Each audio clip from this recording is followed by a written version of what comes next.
প্রধানমন্ত্রী তারেক রহমান বলেছেন, বৈশ্বিক যুদ্ধ পরিস্থিতির কারণে বিশ্ববাজারে তেলের দাম বাড়লেও জনদুর্ভোগের কথা চিন্তা করে দেশে এখন পর্যন্ত দাম বাড়ায়নি সরকার। স্বাধীনতা পদক 2026 প্রদান অনুষ্ঠানে প্রধানমন্ত্রী আরও বলেন, প্রতিদিন শত শত কোটি টাকা ভর্তুকি দিয়ে পরিস্থিতি স্বাভাবিক রাখার চেষ্টা করছে সরকার। অনুপ পিয়ালের রিপোর্ট। I am Ox. পুরস্কার 2026 প্রদান অনুষ্ঠানে জাতীয় জীবনে অনন্য কৃতিত্ব স্বরূপ প্রতি বছর দেশের সর্বোচ্চ বেসামরিক সম্মাননা হিসেবে স্বাধীনতা পদক প্রদান করা হয়। স্বাধীনতা, মুক্তিযুদ্ধ, গণতন্ত্র, নারী শিক্ষা, দেশ গঠনে অবদান, শিক্ষা, সাহিত্য ও গবেষণা সহ নানা খাতে যারা গৌরবোজ্জ্বল ও কৃতিত্বপূর্ণ অবদান রাখেন তাদেরকে স্বাধীনতা পদকে ভূষিত করা হয়। বৃহস্পতিবার রাজধানীর ওসমানী স্মৃতি মিলনায়তনে আয়োজিত অনুষ্ঠানে এবার মনোনীতদের পদক প্রদান করেন প্রধানমন্ত্রী তারেক রহমান।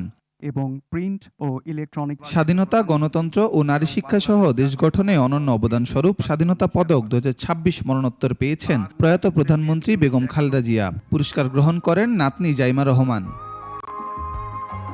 মুক্তিযুদ্ধ ও স্বাধীনতা ক্যাটাগরিতে মরণোত্তর সম্মাননা পেয়েছেন মেজর মোহাম্মদ জলিল।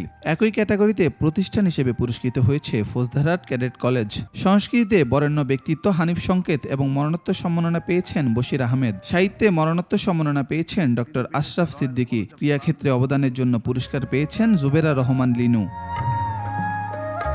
অনুষ্ঠানে প্রধানমন্ত্রী বলেন, বিএনপি নির্বাচনী ইশতেহার অক্ষরে অক্ষরে পালন করবে। জনদুর্ভোগের কথা মাথায় রেখে চলমান পরিস্থিতিতে তেলের দাম এখনও বাড়ায়নি সরকার। বিশ্বের সকল দেশে তেল ডিজেলের দাম বাড়ানো হলেও আমরা জনদুর্ভোগের কথা বিবেচনা করে এখন পর্যন্ত এই সিদ্ধান্তটি নেইনি।